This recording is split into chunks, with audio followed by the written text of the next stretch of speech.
Hi, everyone. Hi. Happy Monday. Monday.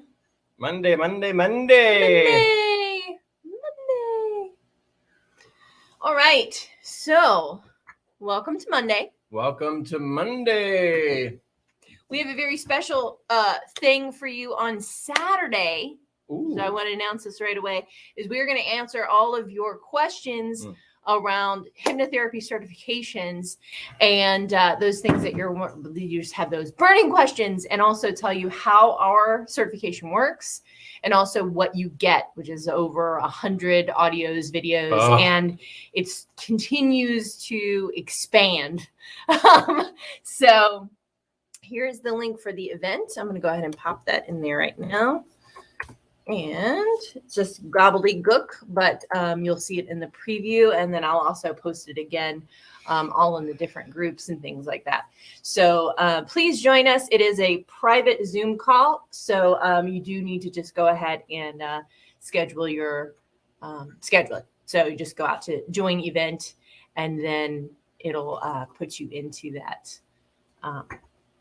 give you all the information that you need. I know what I'm saying. I know words. And we would love to see you there. Yes, absolutely. Okay. So Todd, how you doing? Hi. I'm good. Good. Really good. Really good. Monday. We had a good weekend, didn't we? Yeah. Yeah. Yep. Very fulfilling. Yeah. Got to spend some quality time with my brosif. Yep. Mm-hmm. Joshams.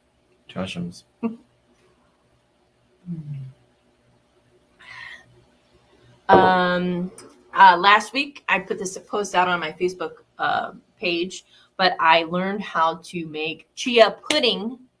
Chia. Super packed with all kinds of nutrition and vitamins, omega-3s, all kinds of good stuff. So take a look out on my page. Really quickly, hey, Susan! Yay! Hashtag live girl. Woo woo! So anyway, chia pudding, super easy to make. And you can use almond milk, or you can use any kind of milk that you want to. I can't use regular milk, so I use I just found flax milk from Good Karma. It's really good. So yes and yes. So we've got Susan saying, hey. And yes, but does it taste good? Yes. And I did not think that it would, because I'm like, ugh, I hate chia seeds. They're just like, they're nothing, like, right? So anyway, so I take. If they're nothing, why not just eat it then? Yeah, but it doesn't. I'm a human. Humans need fun things. The benefit of something tasting like nothing that's healthy as opposed to gross is that you can combine it with other things and make it taste good. Well, yeah, and that's exactly what we did. That's cool. That's cool. Anyway, quick recipe. Anyway, you just take a small bowl, put in a tablespoon and a half of chia seeds, and then a cup of your milk stuff, whatever that milky thing oat you milk, like is. Almond milk. Oat milk, almond milk, flax milk. I use flax milk. Coconut regular milk, whatever your body likes. And then any kind of socially acceptable milk. Half a banana cut up, and then peanut butter, almond butter. I use almond butter because peanut butter doesn't like me very much, and or my body doesn't like peanut butter very much. Peanut butter needs to do a little forgiveness work. It really does. Peanut butter needs to say, Holy Spirit, please heal my mind and correct my vision, where I am judging Kyra as being better than or less than, where I am making Kyra special. And that's the kind of work peanut butter should do. It really should. Really should. Anyway, and then I kind of squish it all up and stir it all up, and I make two, one for me, one for him, and then I put it in the refrigerator overnight. Consume it. And then I put it in the refrigerator overnight. It turns into pudding, and it is bomb diggity. Bomb diggity. Shocker. It's very delicious. Yeah. Oats. They're totally, chia seeds are loaded with nutrition. Peanut butter needs a holy relationship. What? Yeah. Peanut butter. A new t-shirt in our shop should be peanut butter. Quit making people special. The special relationship. Peanut butter. You're making peanut butter special. Yeah. You're making Taco Bell special. Because Taco Bell doesn't like me either. Yeah.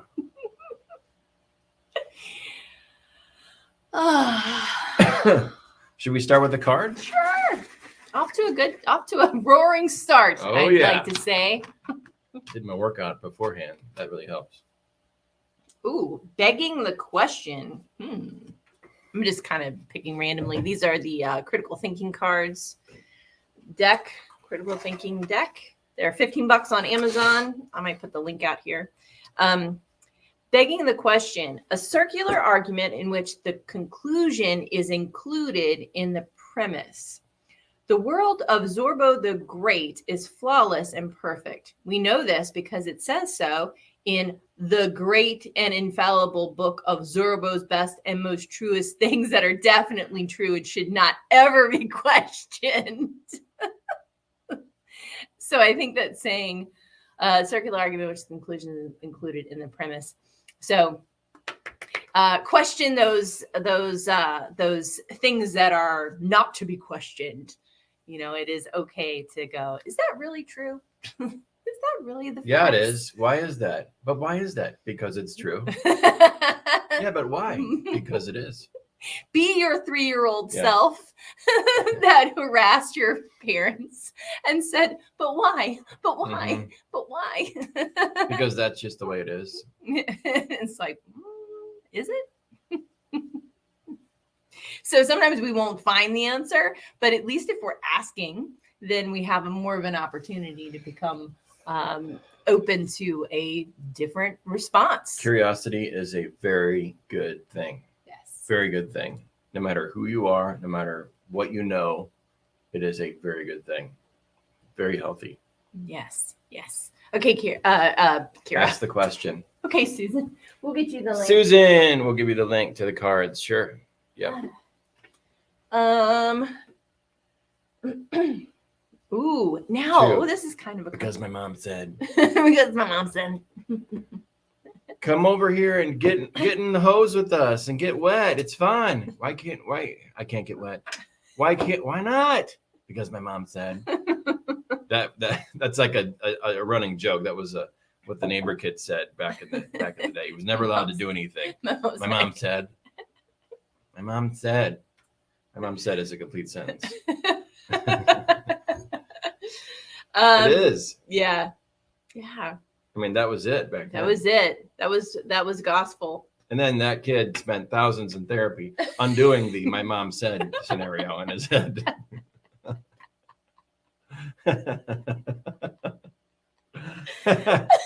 I'm on fire today.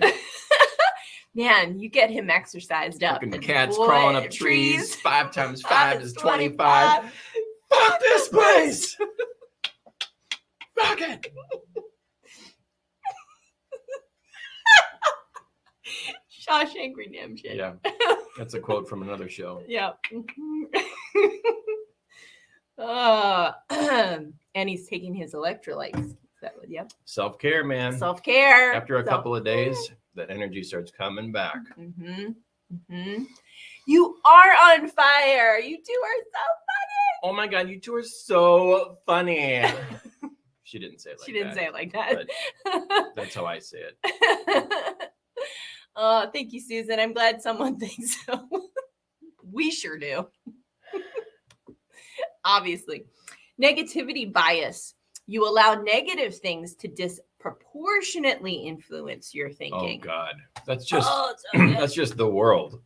Yes. Right. The pain of loss and hurt are felt more keenly. Oh, she did say it like that. Oh, oh my gosh. You allow negative things to disproportionately influence your thinking. The pain of loss and hurt are felt more keenly and persistently than the fleeting gratification of pleasant things. We are primed for survival, and our aversion to pain can distort our judgment for the modern world. Yeah. So negatively geared. That's the conscious mind running rampant. That's the ego mind running rampant. You know, I was talking to Josh. Me and Josh had a long chat about MBTI yesterday. Mm-hmm. And I think I have an MBTI explanation as to why that's true. Do it. It might be a little technical. That's okay. But because when someone is in their people predominantly stay in their driver process, you know, mm-hmm. Especially, you know, like the free world. And then your 10-year-old process is also introvert. Like if you're an introvert, your 10-year-old process for us is TI or accuracy is also introverted. So that causes people to get, you know, like cynical and negative or critical or whatever it might mm-hmm. be, because they don't want to get out of that introverted loop, because both functions are introverted. Okay. So if it's extroverted, like if you're an ESFJ, then it's an extroverted driver function and a extroverted 10-year-old function. And when we're on autopilot and stuff, we want to stay in that loop of whatever it is that those extroverted mm-hmm. For an ESFJ, it's what I got to do it in my head. Extroverted feeling or harmony is the driver, and the 10-year-old is going to be doing this in my head. Well, you know, you can stop doing ESFJ, SINE, exploration. So it's like overindulgence, things like that. Mm-hmm. Getting really maniacal in that overindulgence kind of thing. But the genius state is going to be the co-pilot. And for any type, it's going to be if you're an introvert, your genius state is going to be an extroverted expression. Like for us, it's NI, so it's harmony, FE. And that's why that's our genius state, when we can combine FE like this mm-hmm. with our NI. But we got to be willing to change that polarity of introversion to extroversion and put ourselves out there in that extroverted expression. So it's just a matter of going opposite. And like, if you're always introverted, then it's a matter of going into that extroverted function. Well, I started doing something that's way more extroverted than I'm used to doing. And I don't know if this is extroverted or not, but I challenged myself to a 30-day email. Like every day, because I needed to tear off the Band-Aid. I just needed to fully engage with this. You needed some ointment. I did. I was so afraid, like even just putting out the first email, I was like, everybody's going to hate this. This is so dumb. Why am I even doing this? Oh my gosh, I'm going to get spam filtered. I'm going to get this and that. And the ego started coming in and all this stuff. And then the first like unsubscribes started coming through. And then I was like, rejected. I'm rejected. And then I was like, no, it's okay. You know, I mean, we have a 1,000-person list or whatever. And they've been going down like by 50 a day. So by the end of this, I might have like 300 super pumped people who really love hypnotherapy, or really love the mind and really love the spirit and the being, and like wanting to connect and feeling good. And, you know, like, you know, I'd rather have 300 people who just want to hear from me, right, than 1,000 people who could give a shit less.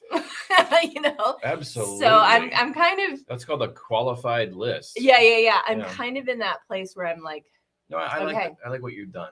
You do? I do. Do you like the emails that I'm doing? Oh yeah, I read one. The emails are good. They're pretty good. I like it because something needs to be done. Something needed to be done about these old lists that you weren't doing anything with. And it's like, you know what? Put up or shut up. I'm done. I'm done avoiding. I'm just going to start doing it. And then let the chips fall where they may. Yay. So that's good.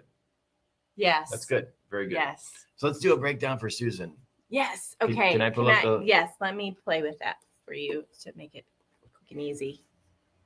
We're going to do a breakdown of your type, Susan. Yes.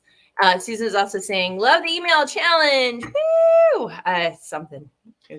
You know, any more, we qualify people more than we do anything else. Yeah, I know. I mean, Because we want people thrilled and having fun and enjoying the process. I mean, you know? if who I interact with is a part of my day, then I want to interact with people I enjoy. Yes. And who want to enjoy things, and yes. no toxicity, please. That's right. That's right. And I do this. Yay! Okay, go ahead. All right, Susan, here's your type. We did this on recent episodes for other people, and I'm just getting my wheels greased again on this MBTI stuff. So breakdown for ENFJ is going to look like, let's see. So J, judging function is the extroverted, PJ. Judging function is the extroverted function. Is that right? PJ. The J function is the extroverted function. Correct. NI. Okay. Leads with extroverted function. FE. And this, and then the NI. Yes. And then it should be a flip-flop of an INFJ, actually. And then under NI is SE. And then under FE is TI. Yeah, so it's just a flip-flop of an INFJ. INFJ leads with NI, with FE in the co-pilot. And we have TI in our 10-year-old and SE in our 3-year-old. So for Susan, FE, she leads with harmony, which is here, extroverted feeling, or meeting the needs of the tribe, that kind of thing, that engaging component. Oh, God, she's a master at that. Master. When she gets into her genius state, she gets into introverted intuition. And I think that's when she's facilitating and coaching and teaching and using her perspectives. She's just the opposite of us. We lead with perspectives. Our co-pilot is harmony. She leads with harmony. Her co-pilot is perspectives. So when she gets into her genius state, she's exercising that NI and FE component together. And it is cool to watch. Oh, God. When she is on fire, amazing. It is awesome. And then SE is sensation, which is extroverted sensing. And that is in the 10-year-old, underdeveloped like ours, and needs to be used for times of play, things, intimacy, things like that. Don't want to make major decisions from your back seat here, 10-year-old, 3-year-old. And then TI is accuracy, introverted thinking, development of a 3-year-old. So really resisting the, like when you get super stressed, you might get into hyper criticism of like self or others when that 3-year-old cognitive function gets activated. Yeah, I know I do. And for us, it's in the 10-year-old. For her, it's a 3-year-old. So it's really similar. I mean, ENFJs are as close as it gets to an INFJ. So yeah, so that's cool. That we could be done. That looks like that is what a great teacher / counselor is. Sure. Yeah, ENFJ, INFJ, that kind of stuff. There's others too, but let's see. Super cool. Using the polarity allows to be in your state of genius. Go back. I'm sorry. I forgot something. Oh, okay. Just Control Shift. Well, I still have to share. I'm so sorry. And then just Alt Tab. You know what? Did I close it? No. Nope. Okay. So this is your driver is going to be for Susan is an extroverted function. And then getting into that genius state is an introverted function. So that happens with everybody. If they lead with extrovert, then their genius state is going to mean them going inward. Whereas for a introvert like us, we lead with NI. So getting into our genius state is going to be changing that polarity and going outward. And that's why we resist it, because we lead with NI. We lead with perspectives. And we can do that all day quietly. But if we extend it outward to others or involve like a social component or meeting of the tribe, that might be a little not our favorite, or a little out of the comfort zone at first. But once we exercise it and practice it like we have, then it becomes your genius state. And then we do amazing Facebook Lives like this. Same thing for Susan. She leads with FE, and she needs to get in, and she's a master also. So it's really easy for her to hop into her inward world and just grab those perspectives and teaching and sharing and extending those things outward. Yep. And then for the cognitive loop, which is where this all started with your card, is that this is the cognitive loop, is when if you're an extrovert, you're only wanting to stay in that extroverted function of your harmony, and then sensation, so it might look like socially overindulging in some capacity, I could be anything, drinking, food, things like that. Yum, sounds good. But for us, it's going to be NI and TI. So it's going to be this horrific accuracy, perspectives, over criticism, using perspective, self-criticism, projected outward, that kinds of stuff. So, and that goes for any type. And I just learned that component yesterday from Josh, and I was really happy about it. So I'll explain that in my master class a lot more clearly for our hypnotherapy students. Yes. Todd just put together an MBTI section for a masterclass for our hypnosis students. So that is going to be awesome. Learn how to use MBTI with your clients. Because yes, it will supercharge your practice. You could save yourself 6 sessions and do it in 6 sessions what you would have done in one, or do in one session what you would have done in 6 sessions or more, knowing somebody's type and knowing a little bit about the types. Yeah. Yes. Some marking by exclusion is in order. Let the not your people fall away. The rest of us love and adore you. Oh, thank you, Susan. I'm ready for Susan. Fine if you're just the only one on my list. Susan is teaching. She's schooling me in the comments. I think we should just put her screen up and have her do the live. Yeah. I don't see why not. Thank you for this. How cool it is to see it all laid out. Yes. Oh, accuracy, 3-year-old. Yes. Hypercritical and empty. Yeah. Yes. Thank you very much. Welcome. Marianne. She just retook the test twice. She found out she was an ISFP. Marianne Hudspeth? Yes. So I thought I remember you saying you were INFJ, but ISFP makes a lot of sense too. So yeah, that makes a lot more sense. Patricia, I got your email the other day. Thank you so much for sending that. I really appreciate just the acknowledgement. It was very, very kind of you. And she is an ENFJ. Yeah. Well, hopefully. Perfect. Yeah, Patricia, hopefully you've seen what we just did, a breakdown of ENFJ. Rewind if you didn't. Yeah. It's good stuff. Yeah. Yep. And we did the ENFJ for Susan here, specifically, but it's for every ENFJ. She says, it makes total sense. My genius is an introversion. I have to be quiet for a change to receive guidance. Yep. Yeah. Yes. Yep. Great. Oh, good. Marianne, thank you so much. I love that you visit us. Thank you. Yeah. Me socially overindulge. Never. I wish mine was that, because my cognitive loop is it's crap. It's Laura Rudisell. Hi, nice to see you. Susan says, the masterclass sounds amazing. It is. Maybe we ought to do it as a standalone.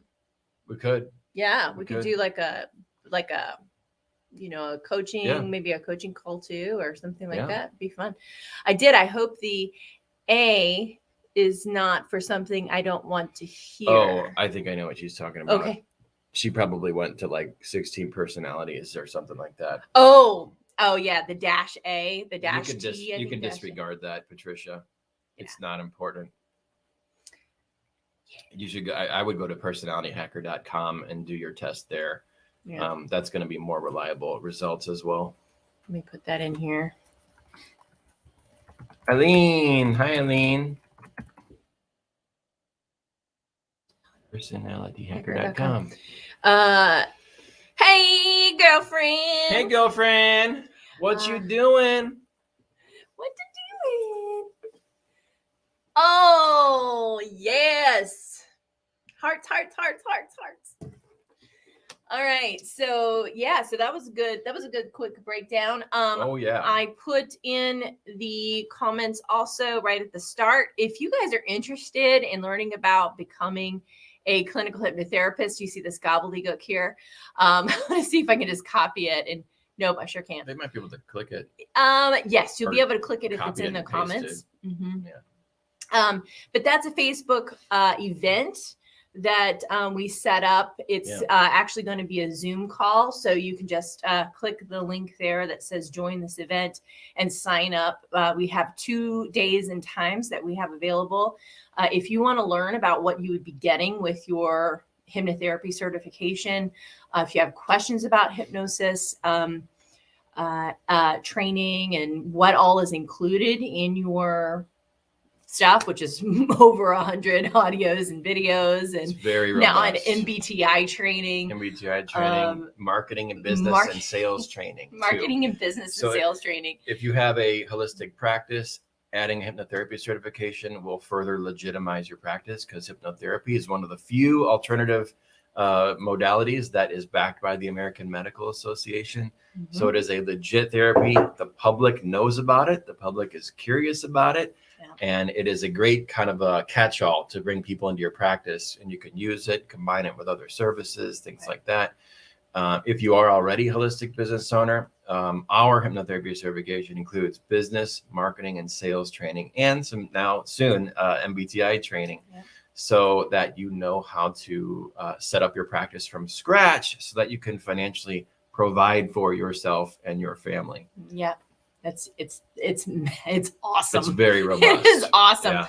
I'm very, very excited about it. We also do Q&A calls. So even after you get your certification, you're able to come to the training again. If you missed that, like, oh, I need a refresher on this. We have Q&A calls so that you can be like, hey, this weird thing happened. How do I handle that? Q&A calls once a week. Tuesday nights. And after you get your certification training, you can come back to future live trainings that we do for free, just to refresh yourself. That's right. And rub shoulders with a lot of amazing hypnotherapists. In fact, one of our recent graduates just sold a nine pack of sessions to a client who she vetted, and the client needed it. The client was happy. I think it was $1,000 package. Yeah. So it's awesome. Susan, what a well-rounded package you offer. Nice. Yep. Okay, so that event is going to be on Saturday at 10 a.m. We'd love to see you on our private Zoom call, so you can ask any burning questions that you have. I think Joni signed up for it. Joni Beach, she signed up for it. This is very cool. Yeah, and honestly though, if it's burning, put on some ointment, and then come to the Q&A. He's full of himself today. Yeah. Dude, I'm exercising in the mornings now, and my energy's up. Instead of showing up yawning with my coffee, I'm already on. Yeah, and I think it's more fun that way. It is more fun. It's more, totally more. It's fun. more energizing for the crew here. All right, let's see what other kind of cards come up. Oh yeah. Just pick a random one. I know, but I don't understand. I need to learn them a little bit better. Bandwagon. Appealing to popularity, or the fact that many people do something as an attempted form of validation. Except I would like everyone to bandwagon and come on to the hypnotherapy school. Seamus pointed a finger at Sean and asked him to explain how so many people could believe in leprechauns if they're only a silly old superstition. Sean wondered how so many people could believe in things based on popularity. Bandwagon, man, I tell you what, that is the state of the world too, isn't it? A lot of folks get on, they like to birds of a feather, do things because other people are doing them. Yeah. Yeah. I mean, and some things are incredibly dangerous, like some of those TikTok challenges and all those crazy things out there. Yeah. It's like, oh God, people are hurting themselves. Physically, emotionally, it's something. Not ideal. Nope, not ideal.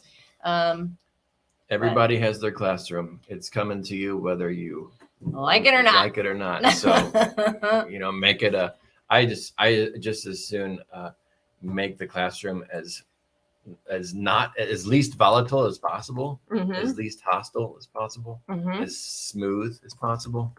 Instead of those massive hard corrections. I don't miss those. I know. Let me see if I can find these critical thinking cards, and I'll go ahead and pop them in for On the link for Susan? Yes.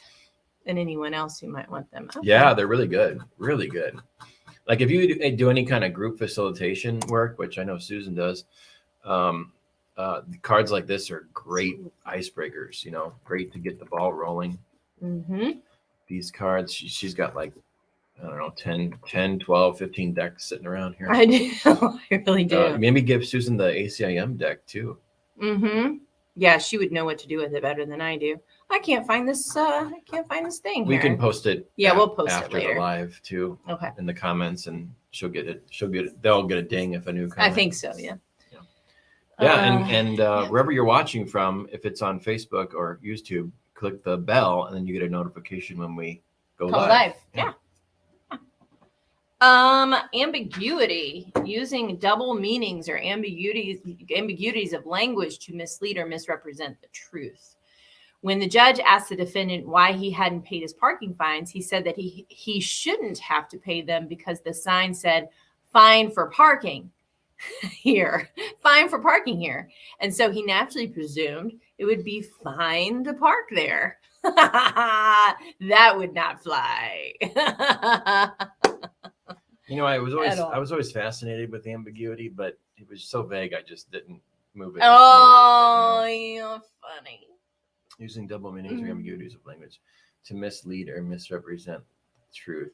When the judge asked the defendant why he hadn't paid his parking fines, he said that he shouldn't have to pay them because the sign said "fine for parking here." So he naturally presumed that it would be fine to park there. There you go, Susan. Interpretation is all about the law, how the law is interpreted. INFP, Marianne, I guess you took that with personality hacker, maybe? Maybe. Cyril, as an example, using feline should be a blonde joke. So funny.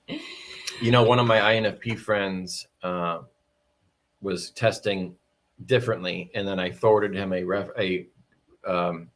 he's like, "I'm not sure what my type is. It's always been INFP, and then I take these other tests, and I'm getting INFJ, and this thing." And then I sent him a couple of resources from personalityhacker.com. They have an amazing podcast and articles, and they had a podcast devoted specifically to INFPs who routinely test differently.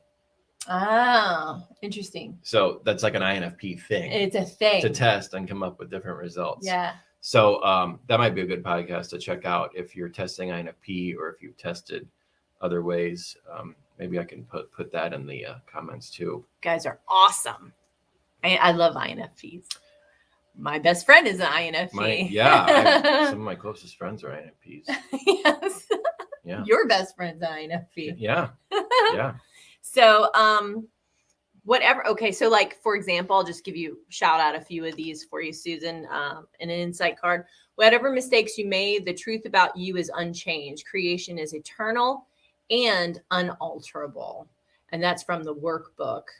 So it says it on the thing here, like where is this thing found? And what page and things like that. And let's do a couple more. So, I hate it when it's we got three links to post. Okay. If you but knew the meaning of his love, Holy Spirit, Spirit's love, hope and despair would be impossible, for hope would be forever satisfied, despair of any kind unthinkable. So it just kind of shows you that where to find that. So it's got quotes from the workbook, and then it's got quotes from the text. Workbook for students. Awesome. Yeah, so that's these. I maybe one of these days I won't feel the need to what's the word? Get so many card decks. Filter. No, that'll never end. Sorry. No, the need to filter out what course is saying, because I gotta be honest with you, and maybe this is a common thing, but coming from my background of being raised Baptist and stuff like that, when I hear God, or if I hear his or he, if I hear those kind of pronouns, I'm like, I get a little cringy. Maybe Susan has some insight for me on that. I get a little cringy. I'm like, oh God, but anyway, but Course in Miracles fundamentally is just the most sound work that I feel like I have done in my life, even though I have some cringe moments on it. Let's see. Good awareness there. Mm-hmm. INFP Marianne. All right. And I think we did a show last week on where you broke it down. I did break down the INFP. Their stack if you want to check out last Thursday or Friday. I think so. Show. Wednesday. Yeah. It would have been Wednesday. You won't be able to figure it out by the title of the show. You'll have to watch the show. I will find it and I'll tag you, honey. Okay. We'll take care of All that right, problem. 4 links we got to All right. Nice. Interesting. Since most people think hope is such a good thing, we don't need it. It's already done. Yeah. Totally makes sense given our programming, right? Yes. Right. All right. And Susan is a course teacher also. And I think Susan has a live that you're doing, or a community at least. If you want to put that link up, Susan, feel free. Yeah. Put the link up. Susan's a killer. I mean, an amazing course teacher and facilitator, and she is great at interpreting Course in Miracles and making it teachable and applicable. She has coached me and Kyra on things. And a course for love. Course of love. That's right. Yeah. So definitely go check her out. Also, Carolyn does her Sunday gatherings. Sunday gatherings was great. Course in Miracles. Oh man, it was supercharged yesterday. It's really good. 10 a.m. MST. She's got a link. Mm-hmm. Yeah. She was on Friday, I think. Good stuff. Yeah. What else? What other kind of cards? Let's see. I got my mix up deck of all the different decks, all of my favorite ones out of all of them. There's Susan's group. Yay! Spiritual manifesting. What's up? And we promoted Carolyn's last Thursday or Friday, so feel free to go check that out. This is a good question. This is from our salad deck, and this is the NLP Belief Buster cards. Why is it like that? When someone expresses a belief fragment, you can use this question to get more information about what's going on. I can't use NLP language patterns. Why is it like that? Because when I tried it, it didn't sound natural and I felt uncomfortable. This gives you both sides of the cause and effect structure of the belief. How do you know? And how is it a problem for you? Are also useful for uncovering the linguistic and non-linguistic structure of a belief.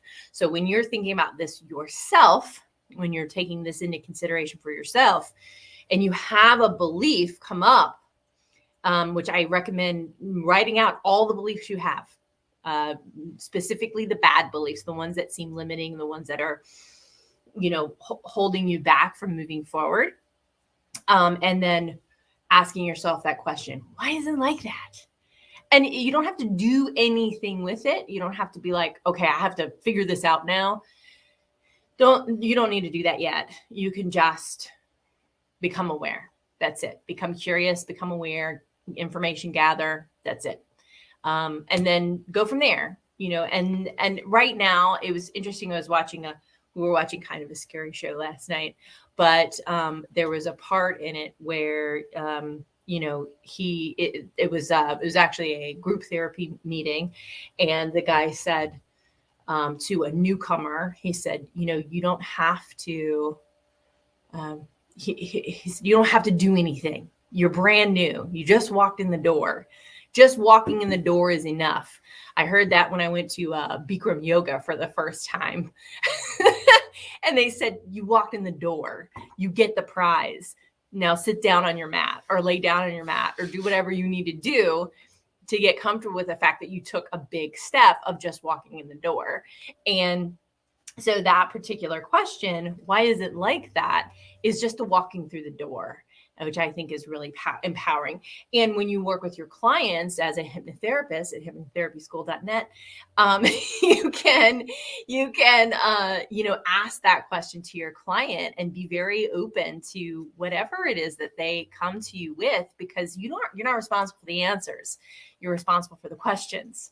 And as you know those great questions for them, they're going to start to transform their own life, and they're going to take responsibility for themselves, which I think is awesome. And with the one thing I'm passionate about, and you'll see this on our blog. If you go to hypnotherapieschool.net and then click blog, you'll see all my blog posts. And I've been writing about how we need more accountability in the holistic industry, not in a bad way, in a good way, because there are so many talented holistic practitioners out there, but there is, with most, I think 90 to 99% of holistic certifications, there's no universal standards for training people on how to work with clients, have healthy boundaries, or there's no structure, whereas if you go to school and become a licensed professional counselor, yes, it is more structured and rigid and traditional, but also very good and effective. And they train you on how to work with clients, how to, in some cases, how to set up your practice too. Holistic, it's not like that. You get a certification, and as soon as you step on the sidewalk, it's like, okay, go for it. And then you have all these people, trying their best, very talented people. And depending on how much inner work they've done, might be projecting their issues all over their clients. So whether, either on purpose or by accident. And I think usually it's a very unconscious thing. Sure. Absolutely. Absolutely. But no fault. We want to raise the bar for professionalism and abundance for holistic practitioners. And that is why we've included business marketing, sales training, including how to work with clients training. Once you're in, even once you've graduated, you're part of our inner circle, and you have access to our student community and me and Kyra on a regular basis. The Q&As are phenomenal. We give so much content. So cool. She's adding them to the course curriculum now. I think because they're so intricate. Some of the info doesn't come up until students ask these questions when they're practicing and learning, and then all of these insights start coming up from our history, and it's like, oh yeah, that's a whole giant thing to talk about. And the next thing you know, an hour passes by, and we provided unbelievable value. It's like, Kyra, we need to add this to the course because this is so good and so we don't necessary. know. We don't know until we know. See, Susan is saying Carolyn is amazing. Carolyn is amazing. Oh. Susan, I love that. We can ask without having to answer or solve the problem at that moment. Yes, you are amazing at that. Amazing at that. For me, when you coach me, because you are like, so tell me more. So what about that? Yeah, if you resonate with Course in the slightest, Course in Miracles principles that we've been talking about in the last 22 episodes, and you feel drawn to work with someone, work with Susan. Yes. Work with Susan. And Carolyn. And Carolyn. Yes. And Carolyn. Yes. Yeah. Susan, you two absolutely raised the bar. Call people into their greatness. Yes. I am going to use that on some kind of marketing thing. INFJs historically are poor saps. No, we have a hard time marketing, fancy marketing words to say words and things. And call people into their greatness. That is truly what we want. That's truly what we want to do, is to say, hey guys, listen, you've been through the ringer. Let's make you available. Let's make you searchable. Let's make it so people will see you. And then once they're in your office, man. And let's use your personal strengths to market your business, as opposed to trying to make you fit into some mold that doesn't feel right for you. Hell, that might be why you went into holistic to begin with. Yeah. Just being burned out on the old. You want to do the 3 to 10 year college, and all that kind of stuff. It just might not have resonated with you. And I mean, I just wanted to start, I really just wanted to start working with people and connecting with people and loving on people and helping people learn to trust themselves and grow and release their anxieties and fears and all those kinds of things. Like that to me was more important than making sure that I learned exactly how abnormal psychology worked within the confines of a institution. I just come here, baby. Let me help you. Come here, baby. Let me help you. I know what you feel like. I know that pain that you have. I know that hurt. I know that fear. I know that self-doubt. Let's work through it together. I believe in you. That to me was, I didn't want to waste any time.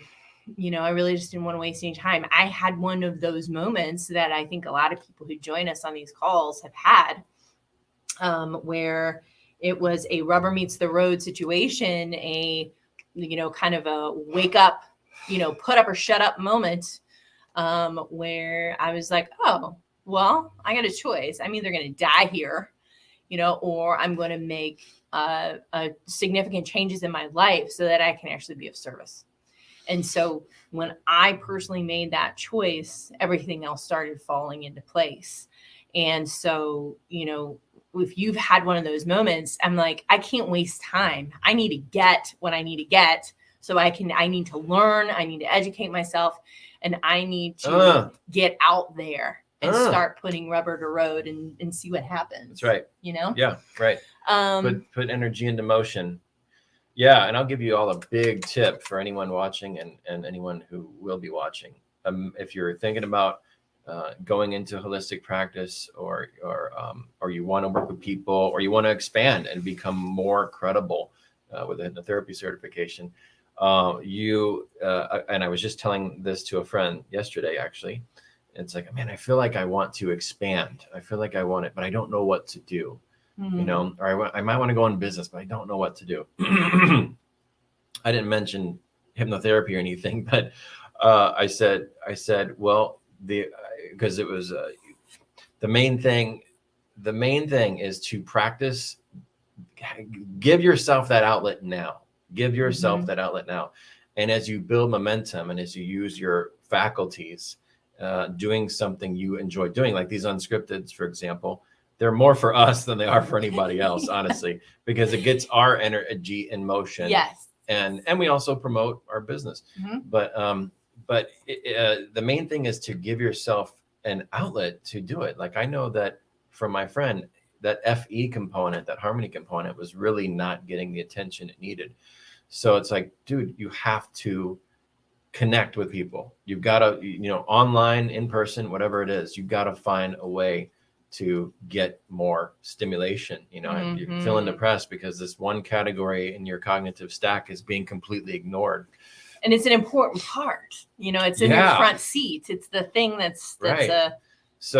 Connect, even if you're watching people connect and not participating, that's something, and through that process, you grease the wheels, you light your brain up inside, and then you start getting excited, and then energy starts flowing. You start running your mouth, and then, it's like, ooh, different ideas. It's Abraham Hicks 101. You get on that feel good path, and once energy is in motion, then the different ideas start occurring to you. Oh, I can write this. I can write something down.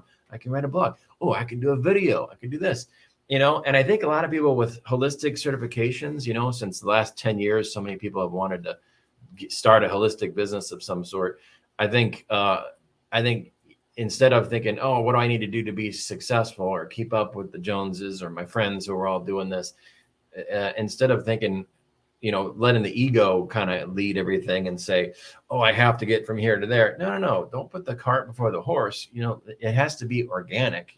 Find out what you enjoy doing, and let the river that you're allowing, let the flow you're allowing lead you into that direction. Let the flow lead you. Yeah. We had one student said, I never thought about hypnotherapy because I thought it was too mental. And there was too mental. I thought it would be too challenging. I thought it would be too, I wouldn't get to be my spiritual self. I wouldn't get to, do that. And I was like, no. It is an add-on. Yeah. It is an add-on thing. It's Absolutely. like, well, if I can't reach you here, I'm going to reach you here. If I can't reach you here, I'm going to reach you here, and so on. And so we as practitioners, we get more tools in our toolbox. I mean, I look at different types of hypnotherapists all over YouTube. Yeah. I look at all different types of tools and approaches, NLP practitioners. I read books. I look at everything. Well, I have books read to me. She looks at everything. I look at everything that I possibly can within my bandwidth. I listened to some old things from Alan Watts recently. I listened to Abraham. What I like doing is expanding my awareness, and I generally have to be in the right place for that. If I feel full, I'm going to be more open to hearing new or different ideas. You're so good at that. I am. And but when it's so cool because what I did. Okay, here's my guilty pleasure. You guys, you ready? Hold on. Let me see. Susan saying some beautiful, wonderful things. Yes, action taking is rewarded. Yes, it is. And your energy is contagious. Really brings us all into momentum. Isn't that wild how we each have our own myths, false beliefs about modalities like hypnotherapy? So much gold in hypnotherapy. So true. Yes. Yeah, thanks. Because it works with the subconscious mind that makes up 95% of who we are. So if we don't access it, we don't look at it, we don't consider it, it's running the show. We're going based on our default old tapes that do not serve us. Yeah. But anyway, here's my guilty pleasure. I was listening to Alan Watts, and then I was watching people clean carpets on YouTube. Just watching him clean carpets on YouTube. It was my ASMR guilty pleasure. And I was just like absorbing all of this content while I was watching that, them clear something, so psychologically and subconsciously, I'm getting the sense of being refreshed. Wow. Things are old stuff clearing out, and then listening to positive things in my head. So cool. So fun. You're also engaging your entire cognitive stack to all 4 functions when you're doing it that way. Oh, really? Mm-hmm. Look at that. You're watching somebody do SE on TV, and there's a TI component to that because TI is meant to be used in times of play, and SE is meant to be used to de-stress. So you're not doing those things, but you're watching those things, which activates those things. And then and you're listening to perspectives while you're doing it. Yeah. Susan says we need you two to do a myth busting live. Ooh. Let's do that. We'll do that tomorrow. Maybe. I'm down. I'm so ready. Todd wrote an ebook, and we also had a kind of a copy in our lobby when we had our clinic, and it was called "Cluck Like a Chicken." Cluck like a chicken. And then it had a picture I chicken with a circle with a line through it. And I actually just added to our Threadless store we love you, Susan. A chicken thing image with for like home stuff and t-shirts and whatnot. Battering dying, love you. Aw. All right, bye, Susan. We can wrap it up. All right, sounds good. Okay, we've got a lot of links to put out. Yeah, I got them written down. So we'll do that. And thank you so much for click the bell to get notifications wherever you're watching. Come and see us every day. We want to see Come and join us on Saturday for the Q&A. Yes. And we can answer all your questions. Yep. It's going to be awesome. Yep. Invite anybody you want who might be interested in just learning more about how it works. Please. Yeah. All right, guys. Thank you so much. I hope you have a beautiful day. Have a great day. Bye.